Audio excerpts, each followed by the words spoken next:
everyone in Dog Soldiers went on to look like not an old man, but like they have that look, if that makes sense. Everyone who was in Dog Soldiers went on to look like that had been a documentary. Yeah. They went on to look like they had lived through that. They actually lived through Dog Soldiers. They've been disemboweled by werewolves. There is no spoon. There is no spoon. No, you're right. Hey, everybody. Welcome to another GRIMDARK Media. I'm back with Jay, and he's back in studio today. Hello, everyone. Yeah. We're just going to have the audio randomly cut out at times. I don't know. We don't know what happened there, but that was our first attempt at recording through Zoom. And something when the audio rendered caused these like audio gaps, but we're not going to have that today. So hooray. It's good. It's back to better quality audio. I was going to say I would knock on wood, but isn't that going to then create the audio problem that we just said we're not going to have? It's okay. We're doing fine. We're doing great. And today is a Patron Produced episode. So we have a pick for literary media for this week by the patrons, and they selected 1972's Roadside Picnic. This is a dense one, but not a long one. Yeah, it's interesting. It's I kind of touched on it when we were talking last week. Like, it's one of those things where my edition, because there's different translations, my edition, I think the page count is like 190 pages. Yep. And it's amazing that something has a ton of flavor, has a ton of, I guess, perceived background, and has a lot of, it feels like a very real lived-in world in 190 pages, while at the same time moving at a incredibly slow pace. Yeah, it's divided into 4 sections, and they're actually spaced quite far apart, and you're not given a ton of narrative temporal sort of like idea of how long it's been between each one, but it's long enough that like the main protagonist, Red, has a daughter. That daughter grows up and then becomes feral and has to be rescued basically by him having this final sort of like journey into the zone. Monkey. So 1971, this was written. 1972, it was published. And it was originally published in a very heavily censored version because this is a science fiction story written in the Soviet Union by Arkady and Boris, I'm going to try to get this right, Strugatsky, I think is the pronunciation. And because this was written in the Soviet Union during the Soviet era, there's a bunch of hoops you have to jump through to try and get this done. Because, one, it takes place in an unnamed English-speaking country. It's originally said to have been Canada that it takes place in, because Canada was considered relatively neutral in the English-speaking world. It wasn't an opposing force the same way that they weren't your Cold War opponent. The U.S. Exactly. They were an ally of a Cold War opponent, but they weren't directly an opponent the way the USA and Britain were. And so it raises all these questions with the Politburo, like why do you know about this place? Well, how do you know about this place? So how are you writing about thing, this though, place? I kind of think we even have to take a step back from this, because anybody who's our age or even like 10 years younger gets what you're talking about right now. But keep in mind, you've got a lot of people watching your channel that probably aren't even overly familiar with what the Soviet Union as opposed to Russia actually is. Yeah, it's true. Yeah, and the Soviet Union being this collection of... The Soviet Union was, much like America, a collection of states, and states that were run under a central government after the Second World War. And there was a heightened sense of isolation between the Soviet Union and the Western world at that point. And so because of this book is written, and it's a science fiction story written by these two brothers, and it is quite I guess explorative into what the world might be like from the point of view of, one, the United Nations, because the United Nations is overseeing these zones that are created in the science fiction universe, and two, that it's taking place in what they imagine this English-speaking country, probably Canada, looks like. It's they're trying to picture this from inside an isolated, like society inside the Soviet Union. So very heavily censored originally. And the premise for this, it leads with kind of the introduction. And I do like that the 4 parts follow our protagonist, but the introduction is actually a radio interview with a scientist describing what the Roadside Picnic is. The name is an allegory. It's an allegory for an alien visitation, what's an assumed alien visitation of Earth.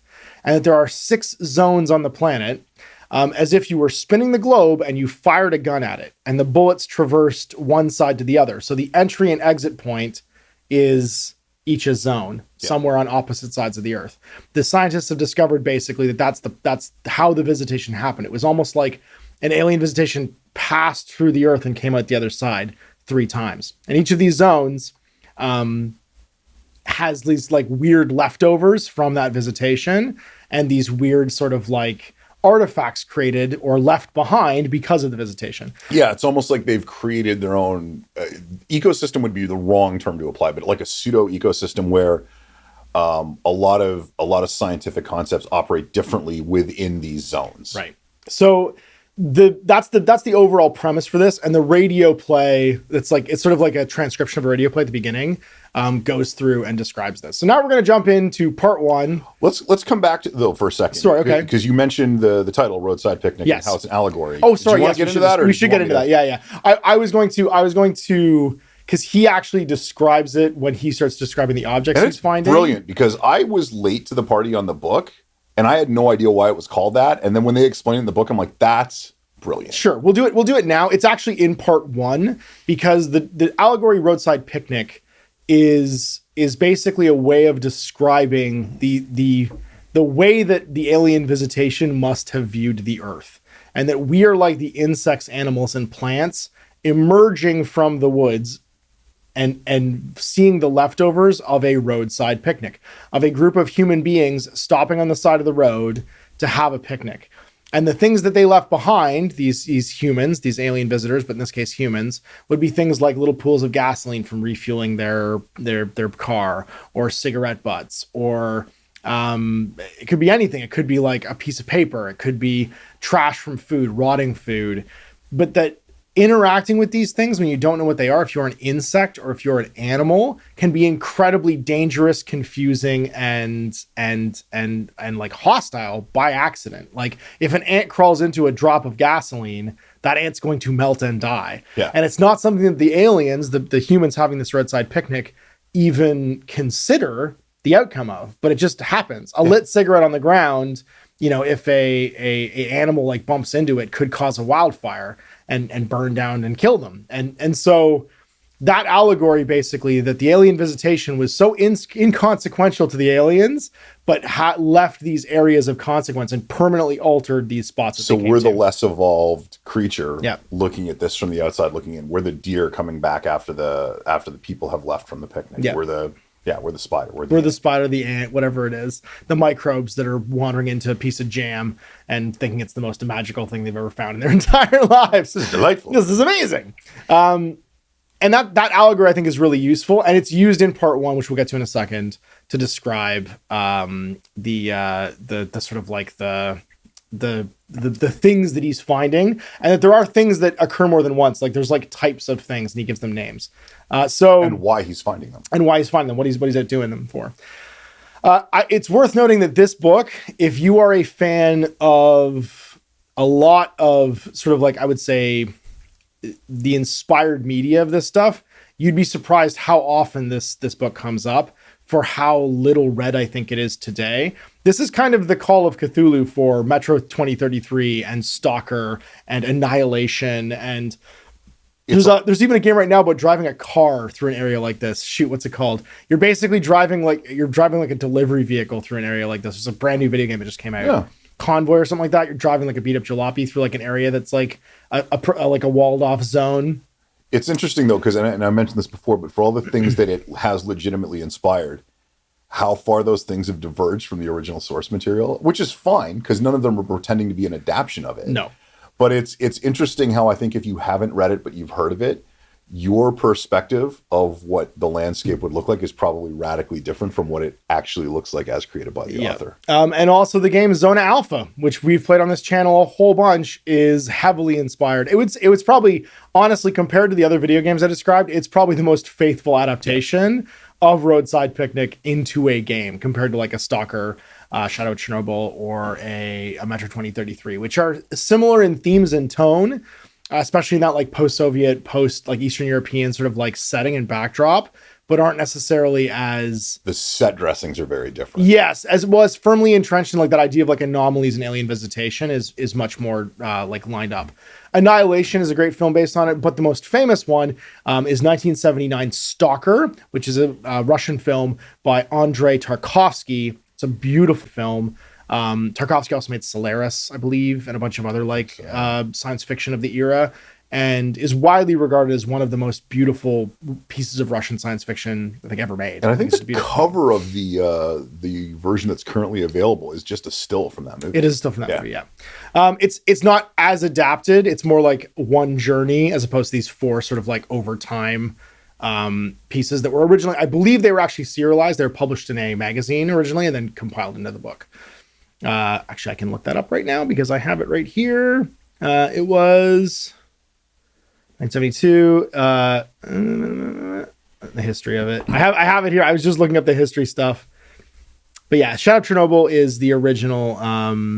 The story was published in English by, is written, no, it's all the English adaptations. Yeah, but I remember reading, was doing the research for this, that it was originally published as a, like a series of the four sections, basically as a novella. Right.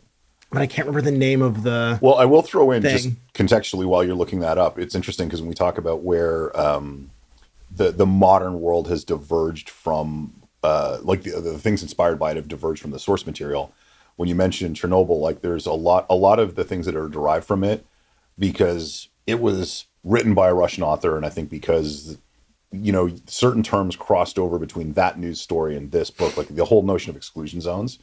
What a lot of people who weren't around at the time might not be super conscious of in terms of something not really being set there is, again, I think it was written in 71, published in 72. Chernobyl was 1986. So it's pre-Chernobyl, yeah. It's so significantly pre-Chernobyl. Yeah, it was written in Leningrad. I just found it. It was published in issues 7, 8, 9, and 10 of Avrova magazine in 1972. So it was serialized basically I've into got four my copies parts. of Avrova on the shelf. I know. Those are probably, could you imagine how valuable those would be if you could find Soviet-era copies of Avrova? Oh my God. I would frame those and never let anyone touch them. That's incredible. It is also considered to be the most widely published novel of the Soviet era outside of the Soviet Union. So it was translated in English and then is the thing that was basically the most published outside the Soviet Union during that period, which is fairly rare because of their sort of like isolation that they went through. So I guess we should put on our spec suits. We should find an empty, but a full empty is what we really want. We want a full empty.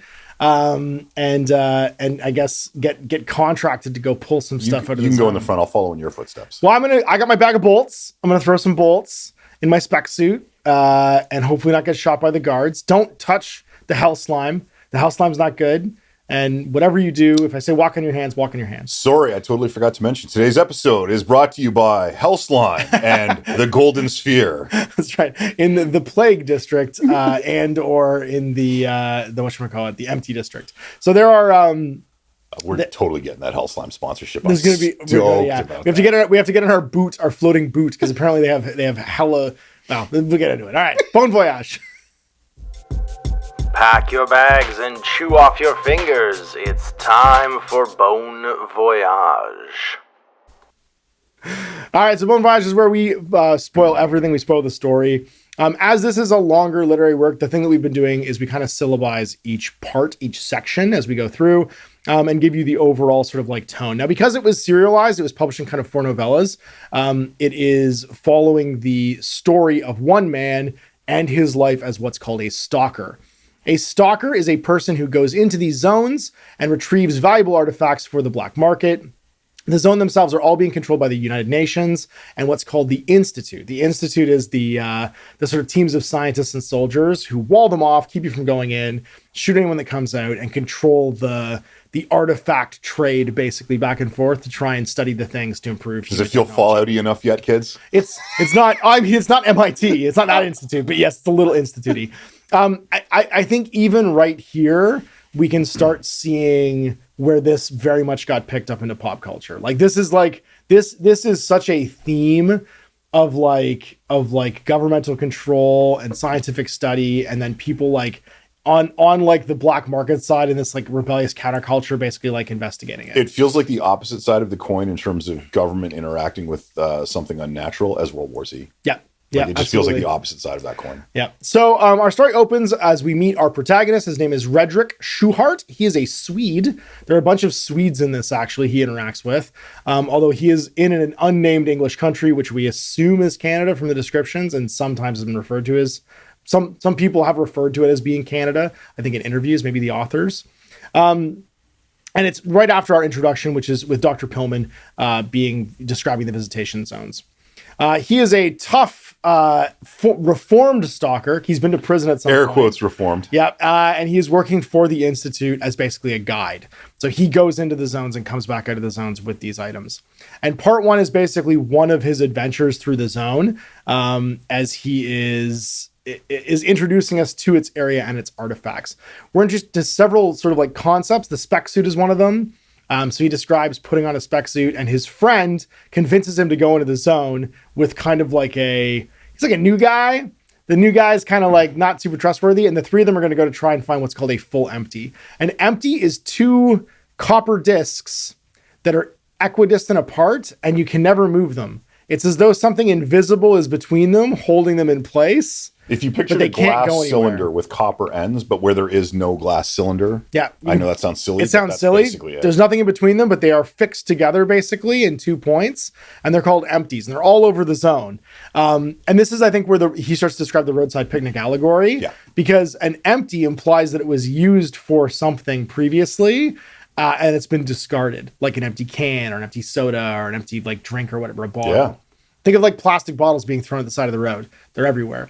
And so I think that this is probably my favorite part of the opening, is that we get an adventure in the zone that also sets the tone and sets the field. So the doctor, his friend, he has an empty, but he wants to find what's called a full empty. There's a place called the Garage that Red has seen a full empty in, and the doctor convinces him to take him and his assistant basically into the zone on this anti-grav boat that they now have. Because one of the things you learn is that they've been developing the technologies and the things that they find in here, and that we have rapidly advanced basically in our capacity to do things. From the Institute's point of view, this is the whole point of going into the zone, right? This is the whole point of approved visits into the zone, is to find these things and then reverse engineer or deconstruct them to figure out how to adapt new technology. The technology, to reverse engineer stuff. Ironically, that was also happening a lot at the time between the Soviet Union and NATO, is they were getting their hands on each other's stuff. This is during the space race. Like the space race has just ended basically, and we were trying to put more stuff into space. Like this is a time at which this was a very big concept, was getting hands on technology and making it into stuff. Well, yeah, in the Cold War, like two of the big fears when it came to aviation were either you shoot down an enemy nation's plane over your territory and you get what they have, or one of their pilots defects to your country and lands a fully intact plane. That's right. In your country. Yeah, right? Your pilots need to be very trustworthy. Isn't there a whole movie about that with Clint Eastwood? Firefox? Firefox? So Firefox, baby. I mean, effectively, this is what the whole premise of The Hunt for Red October is, too. Right? Absolutely, yeah, absolutely. So they enter the zone, and we get a bunch of, like, descriptions of the different quarters. There's, like, the Plague Quarter. There was the Blind Quarter.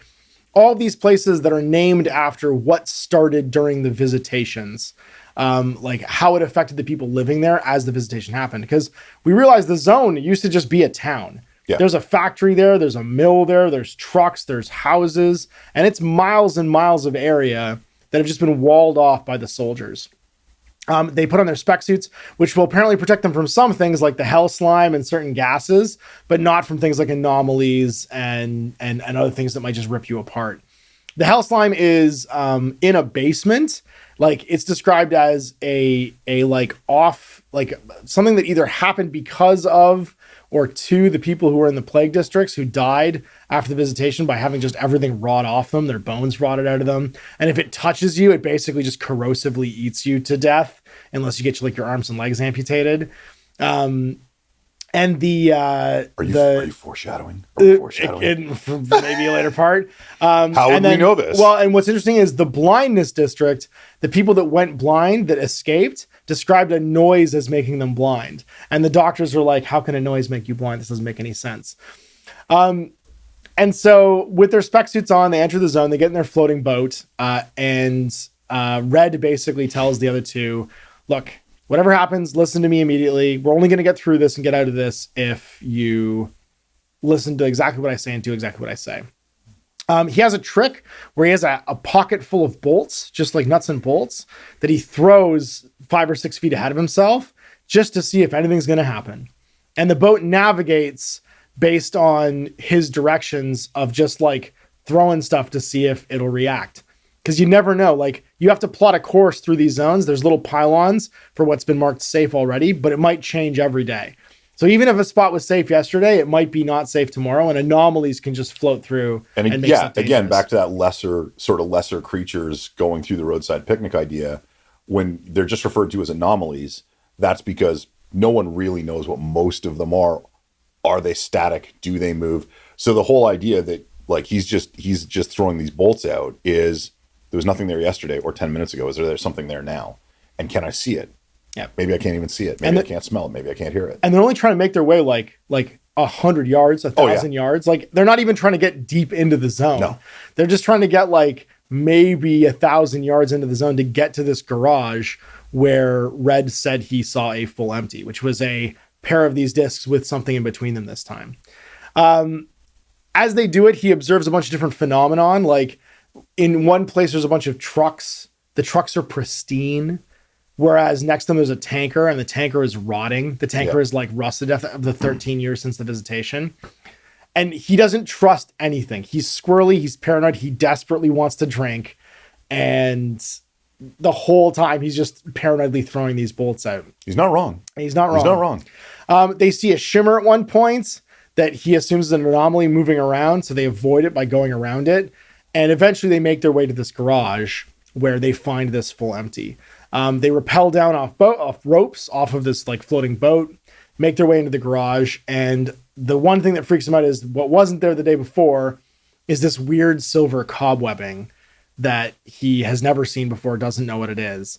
And he's avoiding it himself. But as he goes to pick up this full empty with the doctor's back brushes up against it, and it makes him incredibly paranoid, but nothing seems to happen. And he assumes the spec suit had saved him.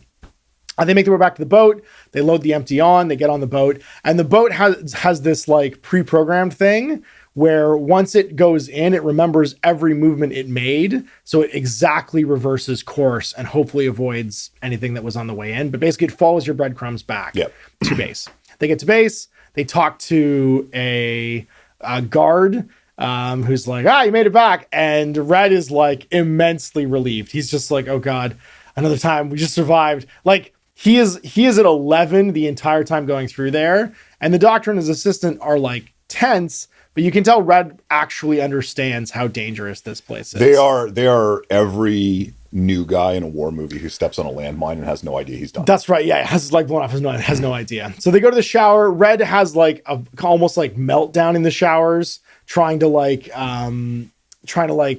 I guess just decompress from the tension that he's all under. the adrenaline just bleeds off of him. Yeah, he gets 2 months of pay for doing this. He gets a bonus from the doctor basically for going in and doing this.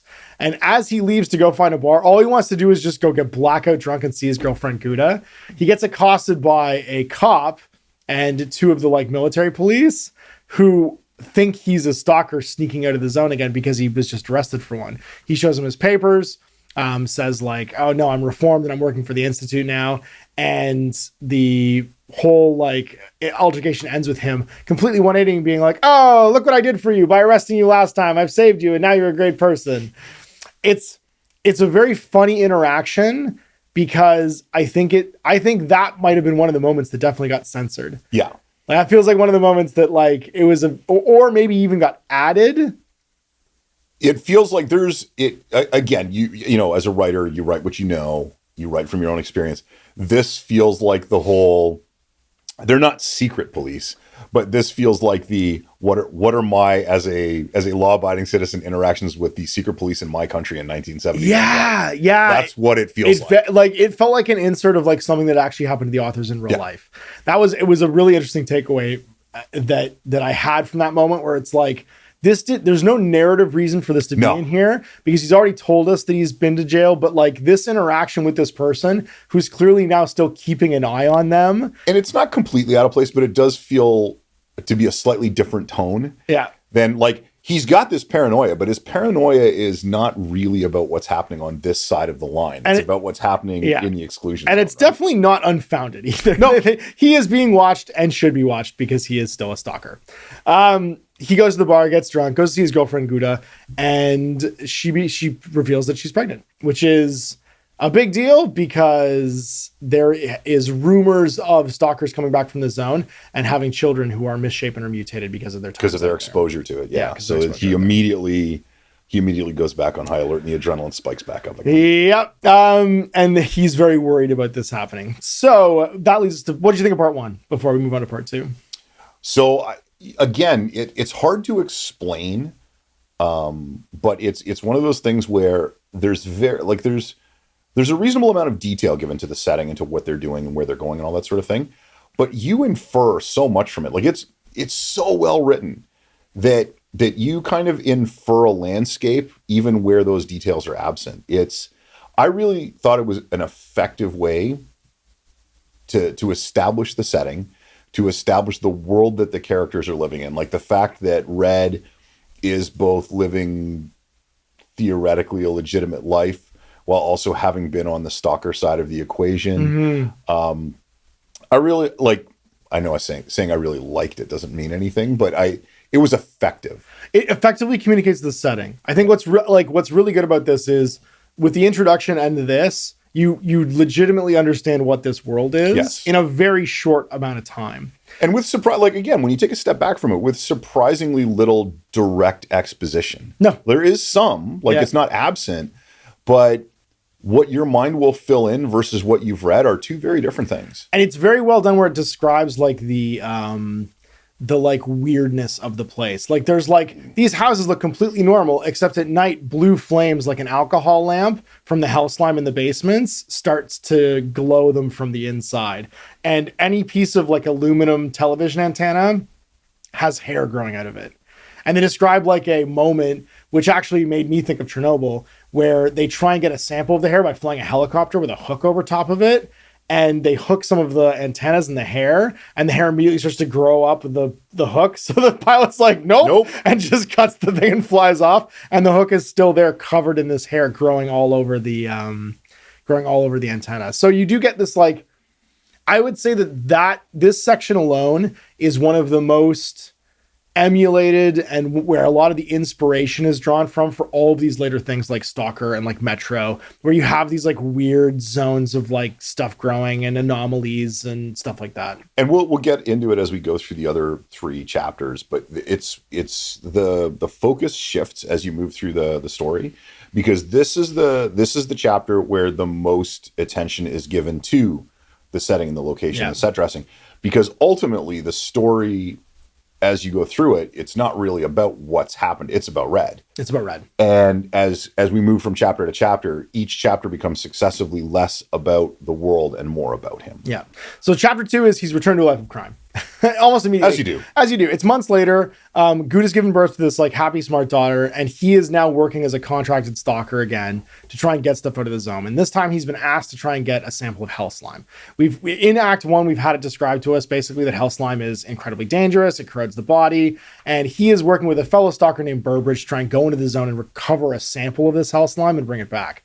Now, unfortunately for Burbridge, this doesn't go well. It gets on his feet. He has to have his legs amputated in the field by Red, and then he's somehow dragged back. And the vast majority of this section is not the expedition into the zone. It's getting back out of the zone after Burbridge's legs are caught in the hell slime and start to melt. And I would say this is actually an amalgamation of this section and the 4th section, looking for the golden orb, are what the movie Stalker is narratively made of. The hell slime, and that's the 2-man team basically coming from this part, and then the last part with the golden orb that grants wishes. So they managed to get Burbridge back to land, back out of the zone. And his daughter's mad that they brought him back an invalid, which isn't great. And Gouda's given birth now at this point to their daughter, and they discover that their daughter is totally fine and happy and healthy, but is completely covered in hair. And like a little monkey. Yeah, so they call her Monkey.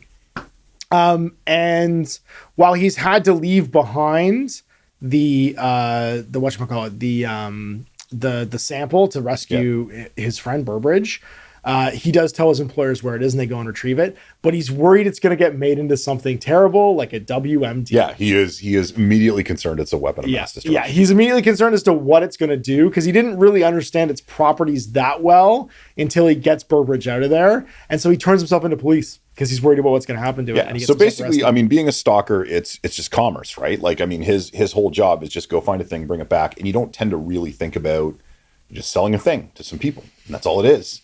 And then once he starts to take a step back and he's like, wait, what am I selling to who? And he still takes the money, though. He still sells it to them. Oh, yeah. But afterwards, he gives himself up to let them know where they are. Yeah, you cash the check first. Yeah, you catch the check to make sure Monkey and Gouda are okay. And then you go off and you tell the police what's happened. So into section 3 now. What do you think of section 2? Section 2 is like, again, it's a little more action-y. It's a little more actiony, but actually, again, for me, because the focus of the story shifts from the setting to red, this is, and you'll see more of this as you go forward, but this to me is that, again, back to that allegory of, you know, a writer writing this in the 70s in the Soviet Union, because he's returned to his life of crime. He's living, you know, largely underground to make ends meet. His paranoia has now proved to be well-founded on multiple counts. So again, it's in the first chapter, he starts off just seeming paranoid and twitchy and all that sort of thing. But now that they've gone out into the zone and Burbridge has been a little bit careless and a bad thing has happened, and then he's come back and he's turned over the bad thing to the bad people and realized, oh my God, I've turned over the bad thing to the bad people. Like his escalating paranoia, all of it seems completely founded. His physical paranoia about being out in the exclusion zone, because his child is born different, and his paranoia about the people that he's interacting with. And it has nothing to do with the fact that he's a criminal. Like, I mean, it kind of does, but not really.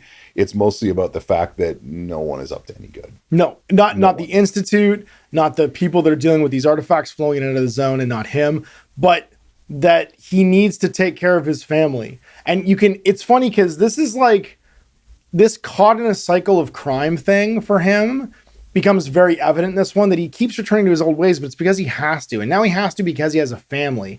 And I do think that this is once again, he's Ant-Man. But again, this feels very of its time sociologically, where there's such a strict society that you're living in that you're constantly having to break the rules just to make ends meet. Yeah. But at the same time, that imperils you constantly, and everyone's breaking the rules, but everyone's also held accountable to these high standards and these high sets of rules. So it ends up being this like self-fulfilling cycle of like a counterculture to an incredibly authoritarian society. Imagine if you asked yourself out loud, could I do better? And immediately your answer is nope. Just no, I can't. This is all I can do. This is all I can do. And this is the reality of what we live in. And he's kind of accepted that at this point. So section 3 begins. He's basically served his time again, right? For turning himself into be a stalker. We don't really learn too much about what happened with the Hell Slime, but it's assumed that whatever terrible thing that was going to happen gets headed off by maybe the Institute of the government. And he is now like working with a friend named Noonan, who is a contractor inside the Institute, as well as being constantly visited by his old friend Burbridge, who is like the head of the black market now. Because he can't go and stalk himself. He is kind of managing the flow of stalkers in and out. And he's kind of like the fence, right? He like fences the goods back and forth. And you realize that this is that Ant-Man moment. He's come back from jail and he's like trying to go straight. And he has both of these two people kind of competing for his attention. Now, Noonan's interested. Burbridge is Luis. Burbridge is Luis. Yeah, he is Luis. Luis. He's fast up, but with no legs. He's Luis with no legs.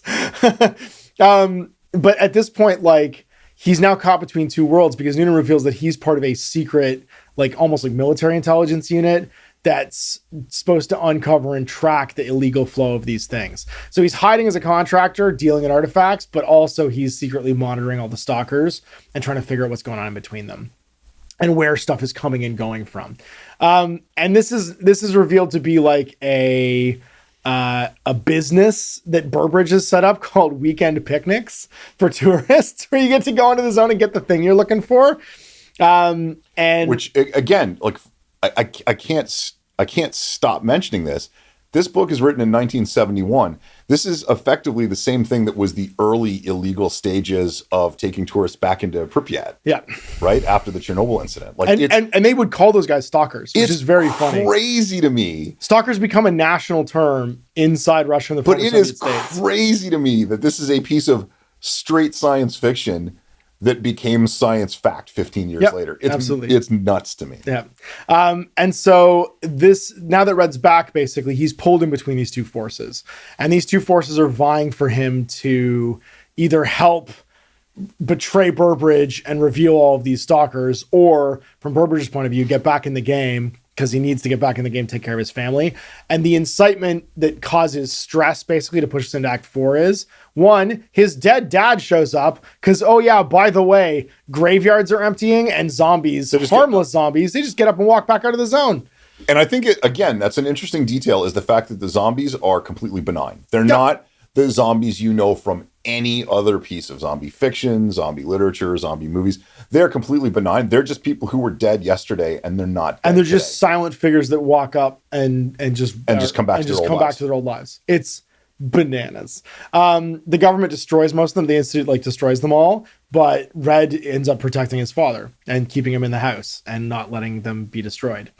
At the same time, his daughter Monkey has become nonverbal and is becoming somewhat feral, and Gouda is depressed because this is their daughter. There's no, it's clear that whatever her condition is she's born with has affected her to the degree now that she's lost her humanity. Yeah, it's almost like as she's entered puberty and as she's gone through changes, those changes have actually made her more animalistic. Have aggravated her animalistic tendencies. That's right.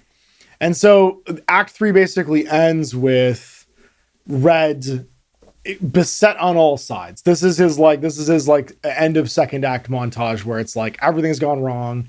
I'm back from the wars again. Just remember, when everybody's out to get you, paranoid is just good thinking. That's true. Yeah. And sometimes your dead dad shows back up and sometimes your daughter turns into a monkey. So this poor guy's got two people basically asking him to do things. And so this is where we get into Act 4. And Section 4, Act 3 of our story is where Burbridge gives him a map that says that there is a golden sphere inside this zone that grants wishes. And this final stalk basically that he embarks on, and this is where the film kind of merges into its story, is him going into the zone at Burbridge's behest with his son Arthur to try and find this golden orb, ostensibly because he wants to turn his daughter back. Although he becomes conflicted as to what he's actually going to wish for by the end of all of this. Well, and there's a specific reason why he needs somebody with him as well. Yes, because it is the soul stone. So it is the soul stone, and it's surrounded by what's called the meat grinder. And the meat grinder is just an anomaly that turns you. It's the fog that turns you inside out from The Simpsons. It just blows you apart. So he's ostensibly taken Arthur because he knows about this, and Arthur doesn't. He takes Burbridge's son with him, not because he needs help getting to the zone, but because he knows he's going to have to sacrifice someone. The golden orb demands a sacrifice to the meat grinder. Because the meat grinder becomes distracted by whatever it's grinding, and he can then get past it to get to this golden orb. And so when they basically survive, this returns to them describing a bunch of different obstacles. We do have the moss and the hell slime and all this stuff again that they have to get past together. And like I said, this is the one where between the second and third and fourth sections, you kind of get the movie Stalker. They get to the orb and Arthur goes running forward being like, I want a better world. I want the zones to all be benign and happy. And I want everyone to live free and happy. And the meat grinder just chews him to pieces. I believe it grinds his meat. It does grind his meat. It literally grinds him to pieces. And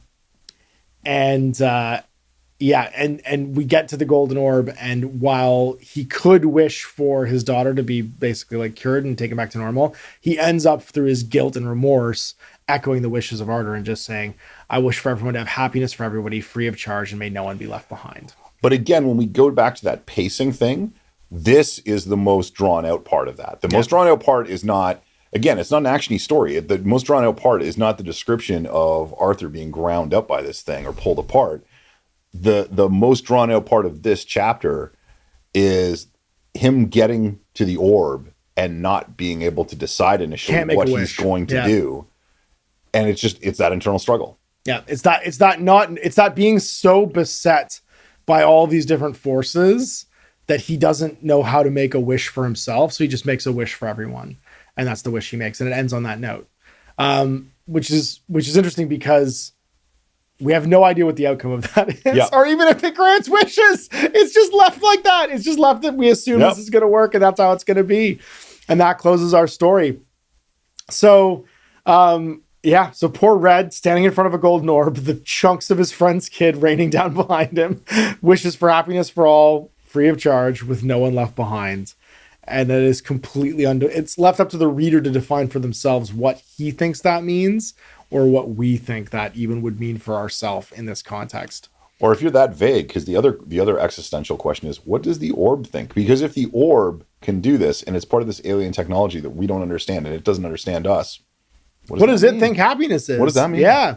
And so it's worth noting, this is the 2012 translation, prefaced by Ursula K. Le Guin, that we're reading. This is the one where the original, if you have a copy of this from like 79, when it was published outside the Soviet Union, you have the censored copy. You don't have, not everything's in it. So this is a restored copy from the brothers' notes that's been retranslated, and with a preface by Ursula K. Le Guin, because she's afterwards by whichever of the brothers was the surviving brother at the time. Boris. I forget. Sorry. And so this is as pure a form basically as the story can get to.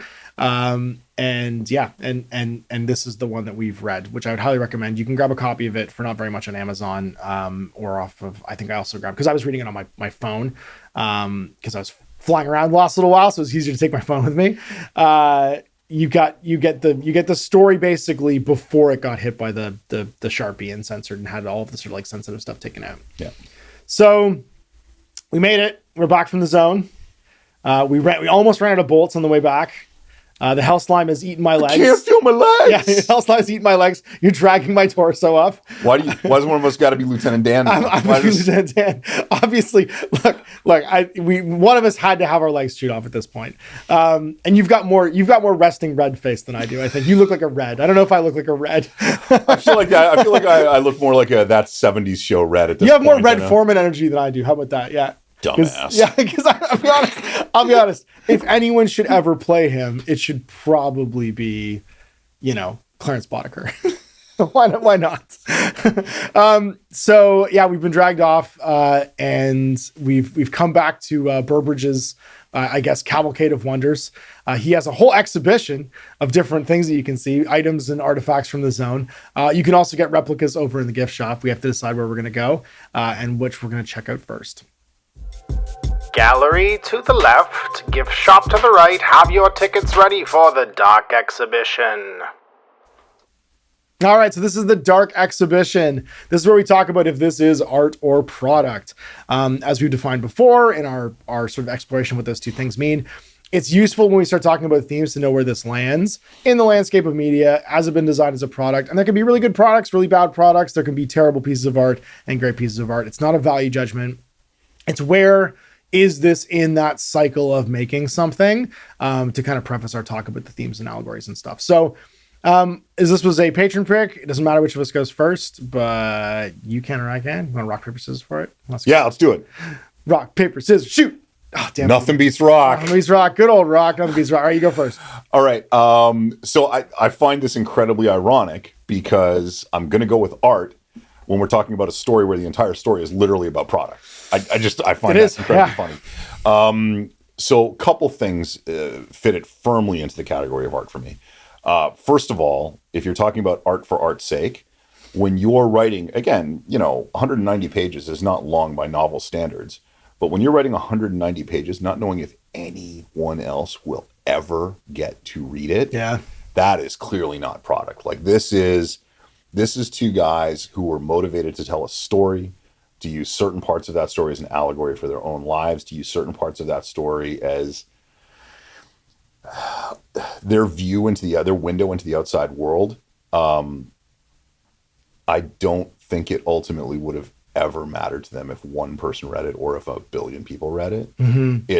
It's the textbook definition of art to me. And the fact that it's so new and innovative, and again, it's I talk about this a lot every time we talk about something older, about how it's hard to look at it in the context of its time, but it is literally derivative of nothing. Like, I can reference while we're talking here 100 other things that are derivative of this, but it's not derivative of anything. Not only that, it can't be, because they're living in a closed society. Like, where not just that, but a closed society which is actively expunging out influence and art and culture from other areas. So like, they have to have come up with this idea, even if it's got similarities to other bits of like cosmic horror and alien visitation and science fiction.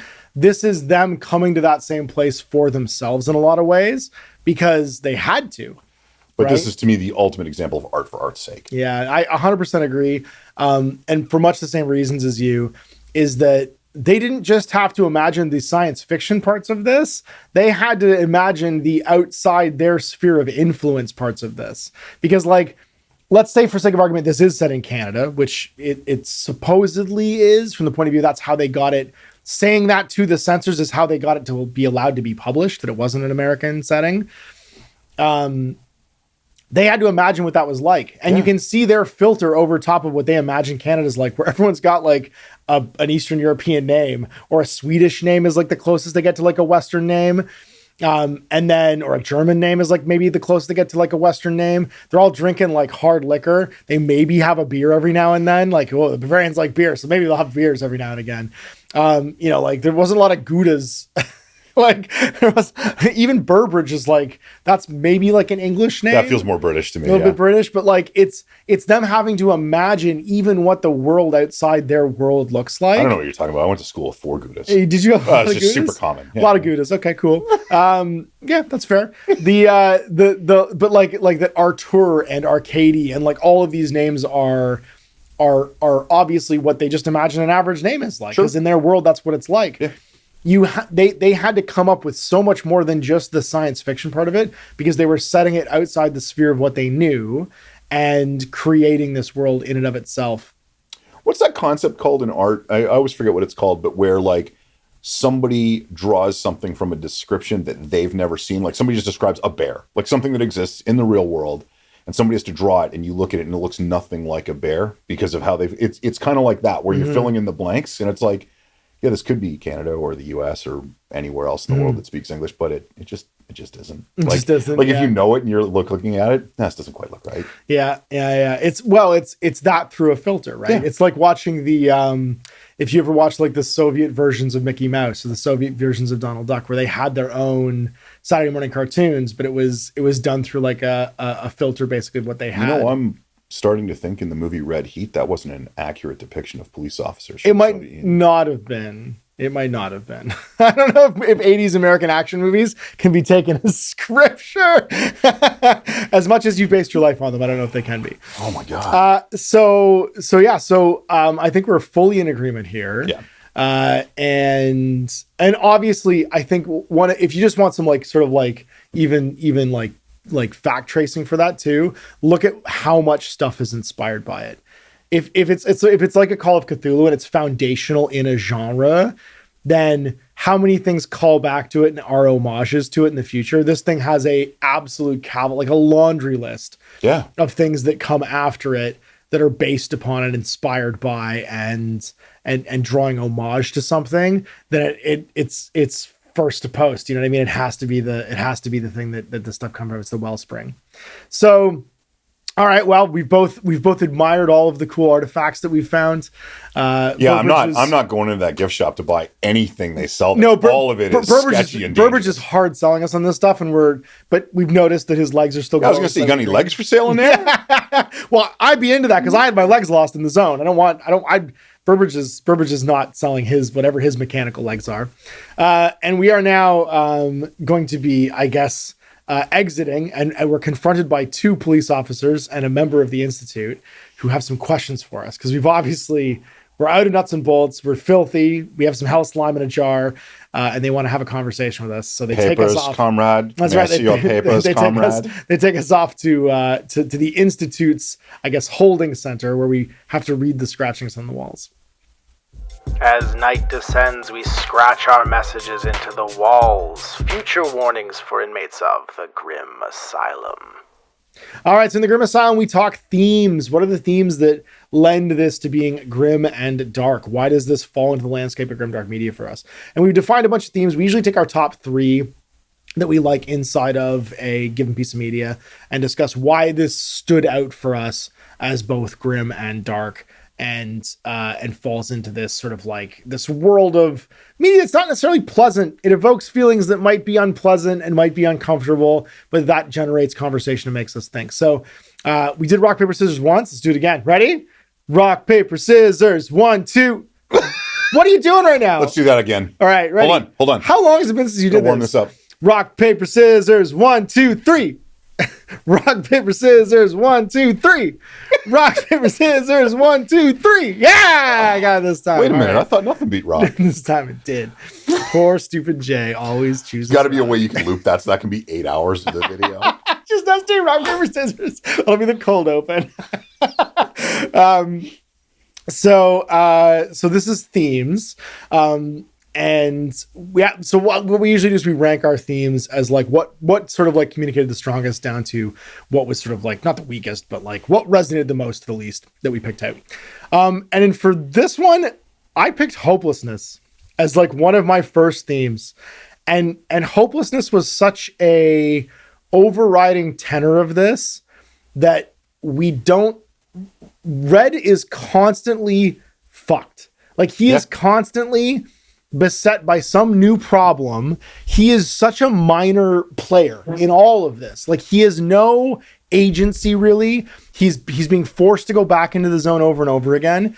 And the like staggering problems he's beset by, like the fact that his daughter, who he loves so much, is slowly transforming into an animal, that's causing his wife to lose hope completely too, that he has no choice almost but to go back to this place that has caused him alcoholism, hopelessness. Like he is just completely shattered by this zone and forced to go back into it over and over and over again. And that the forces even that are causing him to do so are almost gleeful. Burbridge is like he's a real, like, I feel like he's like Danny DeVito in It's Always Sunny in Philadelphia. He's a real Frank Reynolds type. Just imagine Frank Reynolds with no legs. Like he's always like, so anyway, we're going to go do this. And then we're going to go do that. Like he's always kind of like poking and needling. Like, you're going to be fine. It's going to be great. Like he's got a real grift to him. And then he has the Institute on the other side of it being like, no, we know everything that's happening. We see all and we know all, and you're screwed, and you have to do this for us to help reveal it and take Burbridge down. He's just constantly without hope. And even when he has a moment where he gets to make a wish, he doesn't even know how. He doesn't know where to start. He's just so overwhelmed and hopeless that if he wishes for any one of these things to be fixed, everything else is still a problem. So he makes this like giant blanket wish at the end because he has he's completely overwhelmed throughout the entire story. So that was my first one. What's your first one? I didn't have it listed as my first one, but we might as well go back to it. I also picked hopelessness. Did you? Okay. And you start at the beginning and went to the end. I'll start at the end and work to the beginning. Okay. When I reread the book, obviously I was rereading it with an eye to doing this today. And so I'm kind of thinking in the background about themes and stuff as I'm reading through it. And when I got to the part about the wish, hopelessness it was right there. It clicked into place. Like, because this is a guy that this is the moment. The genie's out of the lamp. You can have anything you want for yourself, for your family, for everyone, whatever you want. And he's paralyzed by it. Like he doesn't have enough hope to want anything. It's insane. You can't even see what a hopeful future would look like. No. Like if you had hope, you would come to that knowing what your answer is going to be because it's the thing you're wishing for. He doesn't even know what to wish for. So it's interesting because I guess the sort of Twilight Zone twist for me, if one of my themes wasn't going to be hopelessness, it would have been as soon as he got a chance to make his wish, he would have wished the aliens had never come. And that would have been it. And if that had been your fade out to black, it wouldn't even be grimdark to me at that point. Yeah. That would be the happy, optimistic ending. Yeah. So in that moment, there was no question for me that the theme was going to be hopelessness. Now, working backwards, part of it is absolutely nothing he does in the story matters. Nothing he does has any impact on his own life, on his own happiness. If he follows the rules, he gets screwed. If he turns to a life of crime, he gets screwed. Yeah. If he sides with the Institute, it goes bad. If he sides with Burbridge, it goes bad. You know, part of it, like what you're saying, is that he has no agency, but the other part of it is the outcome is never in doubt. Yeah. And it's if you've ever been offered two choices which are equally bad, or if you've ever been in a situation where you felt set up to fail, because no matter what you do within the parameters you've been given, it's going to have a negative outcome, that is this guy's life. Mm-hmm. Yeah, and he's just constantly basically bedeviled by this zone and then all the actors and players around him. But that wish moment, the first time I read it, that fucking broke me. I know. Like, that was the moment where I'm so like, hopeless. It's over. Like that was the cut to black in The Sopranos for me. It's just over. It's not good. It's just over. It's just done. Yeah. So the next part for me was unfathomability. The fact that unfathomableness, the incomprehensibility, where like they're having to be allegorical about the zone because none of it makes sense. There's no rules and it's not predictable. And the incomprehensibility of the zone, where it has certain rules and there's certain things that like recur, but they can come at you anytime.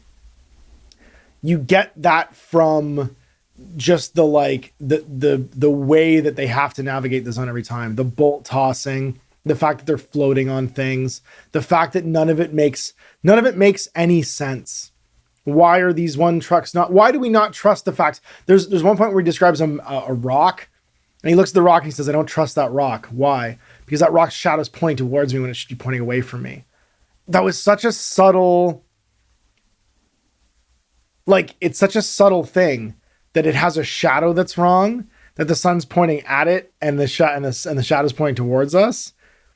What a weird descriptor for something to not make sense that resonates. Yeah. You know what I mean? You know it's wrong. And to say, I don't trust a rock sounds insane on its face. But the more you think about that statement and his fact for why he doesn't trust that rock, the more you realize the rules in here are completely beyond us. We don't know what they are. And we're just doing our best to be at zero. To just be like, we're not trying to dominate the zone. We're just trying to get in and out with it noticing us in a meaningful way. That to me, that incomprehensibility of this space and even when we think we understand it and it has rules, we still have to check every single time by throwing bolts at it just to make sure nothing's changed or been different. Yeah. Oh my God. You feel the tension. The fact that he constantly wants to drink, the fact that he's just trying to rule the people with him every time he takes someone to the zone to make sure that they survive the next 10 steps.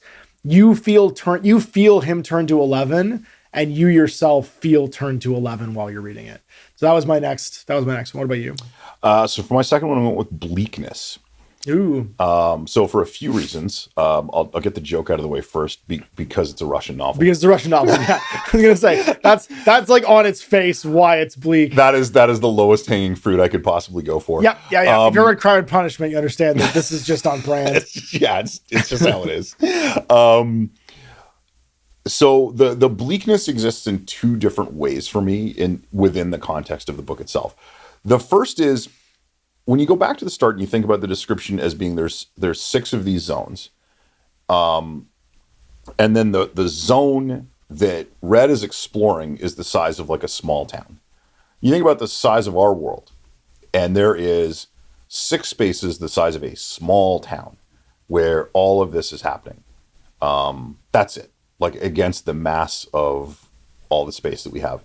And yet, in the context of the story, nothing outside of those zones matters at all. Nothing. Like everything else, all of your major population centers, all of your countries, all of your whatever, your oceans, your politics, whatever. It just doesn't matter. It means nothing. Like, from Red's point of view, his existence is completely meaningless. It's completely desperate. It's completely depressing. From the global point of view, him and this tiny cast of characters, and maybe a half dozen more groups like that around the world, are the only people that matter. And all the rest of us are the zombies walking through the world doing nothing of any significance. It might be it might as well be another planet. Yeah. When they go into the zone, it's an entirely different planet. The rules are all different. So the notion that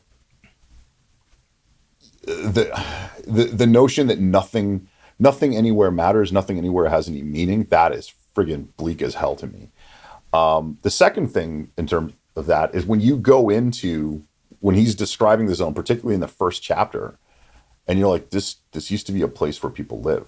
And it's still here, but people don't live here anymore. Yeah, and what happened to them too when the visitation occurred? Like the fact that some went blind, some just melted and their skin rotted off their bones. And some of them you have no idea what happened to Yeah. them because it doesn't matter. It just doesn't matter. And some of them got up and came back to life and walked back into your house. Because again, we're just the insects, right? And none of it matters. So it's unbelievably bleak to me. And I mean, it's the if your main takeaway is to have an existential crisis that nothing ever means anywhere, this is the book for you. Well, then that was I guess convenient because my number 3 was bleakness. I went with hopelessness and bleakness. Hopelessness was important to me because hopelessness to me was the internal, bleakness was the external. Right. The setting is so bleak, and so it's almost utilitarian.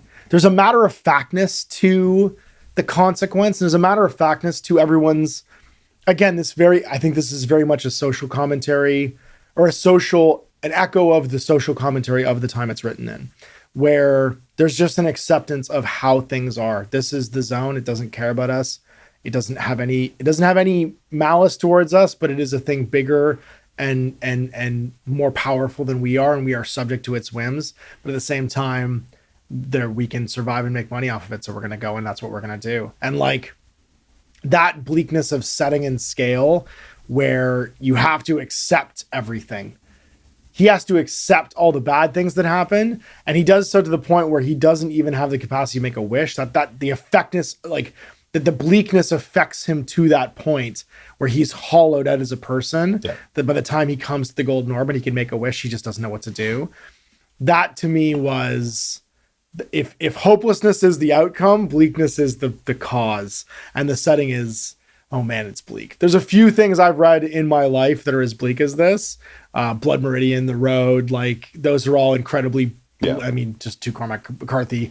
Cormac McCarthy might be the Western version of this, right? Of a Russian author where he can capture that feeling of like just matter of fact, sort of like bleakness. But yeah, no, that was my third one, was bleakness. So what's your last one? So my third one was dystopia. And for me, so we spent most of our previous time talking about Red. But what really made it feel like dystopia was all of Red's interactions with all the other characters, primarily the characters that represent figures of authority to me. So authority and subversion on either side. He has it balanced out on either side. But here's the thing for me, like you've got both of those sides, but what's the difference? There's no difference. The difference is they even want the same thing. The difference is the remnants of our society, right? Yeah. The difference is legitimacy, is legality, power. It's power. One has power and guns. The other one has subterfuge and guile. So when he comes out of the zone at the end of the first story, and he gets confronted by the police, why? Because that's what happens. Why are they confronting him? Because it's a circle of accountability. Why? People are watching those people too. People are watching. There's that great line in Chernobyl.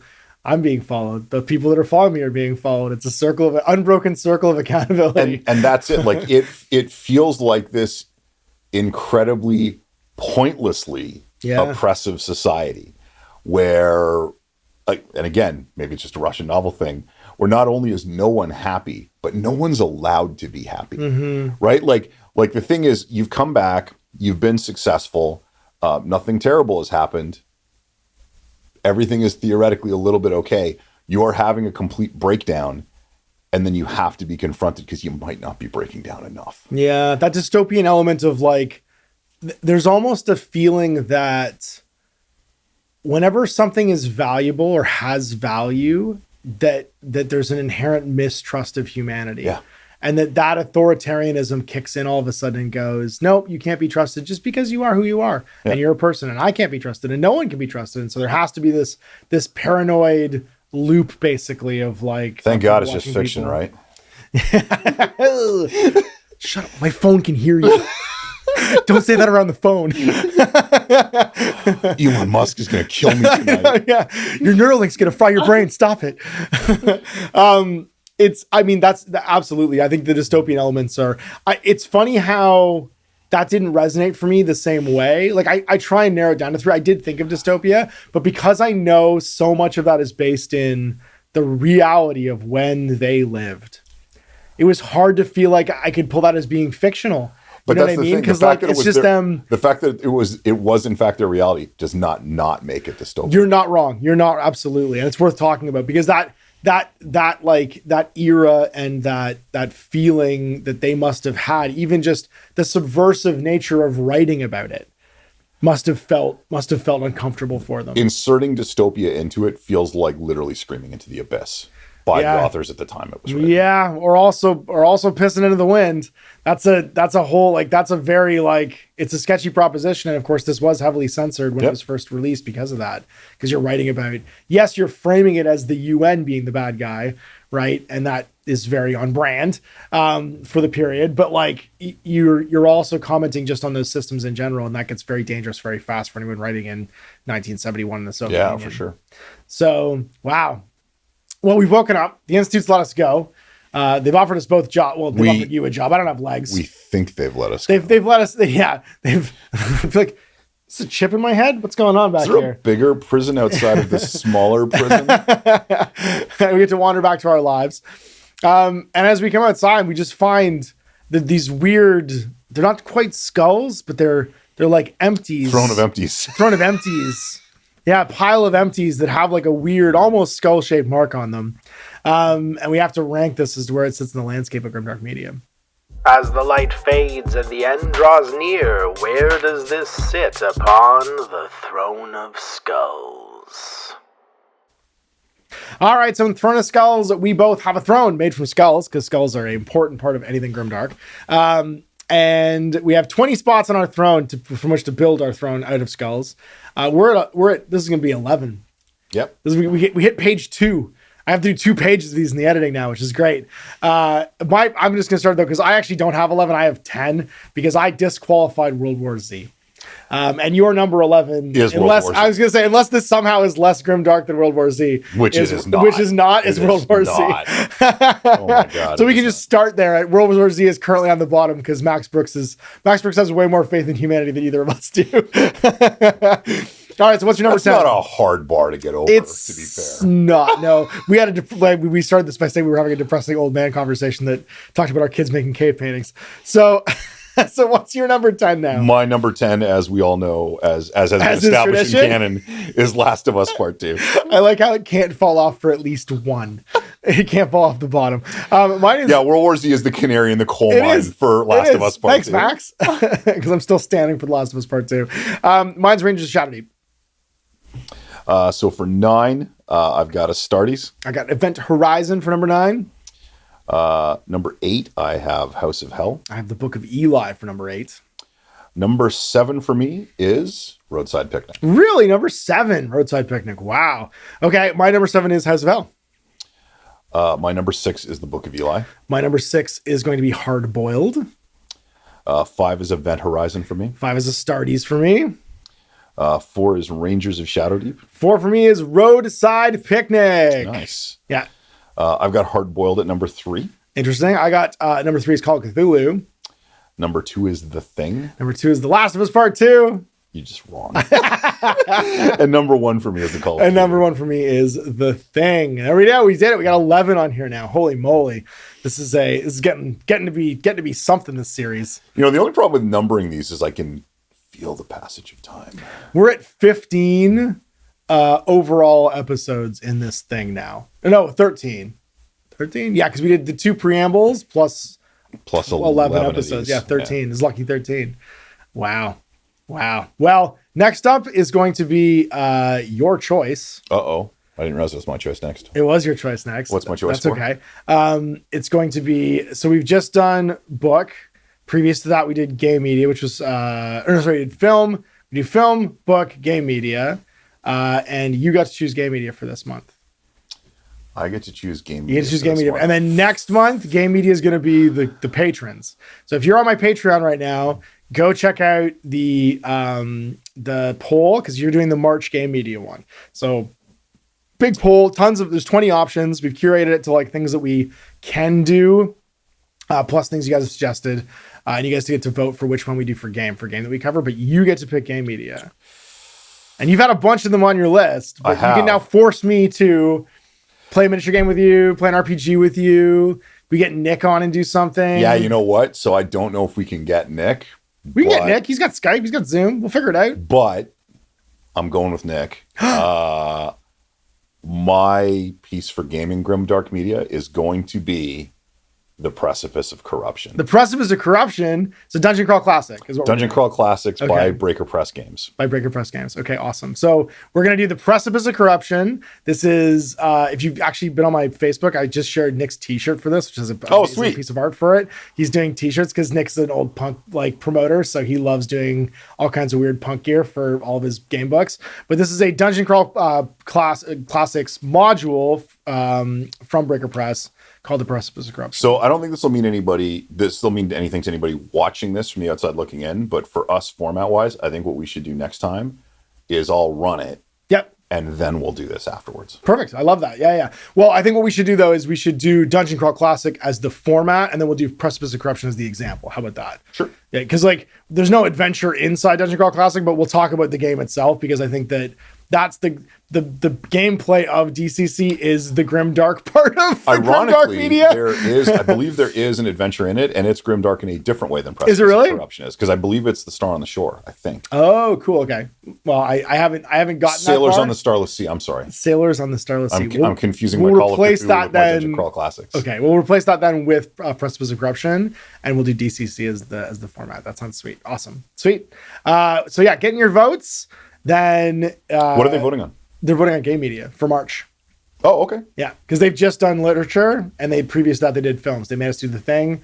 They made us do this, and then next up for them is game media. Right on. I also just found all my Mutant Chronicles Warzone stuff, so just a heads up, guys.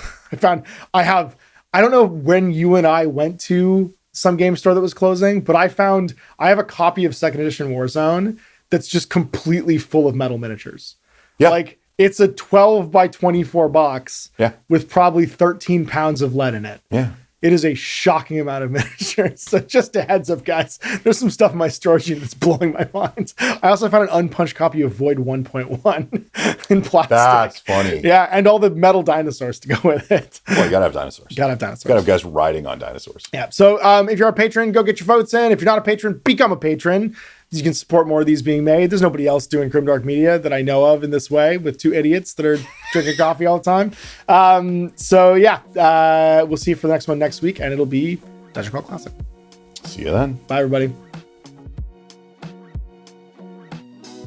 So that's a wrap on another episode of Grimdark Media. Tell us in the comments what your favorite thing inspired by this book is. Is it a game, a movie, or some other piece of grimdark fiction, media, or art? Thanks again for watching, and if you're our patron, of course, go get your votes in for game media for March. Have a great day, everybody.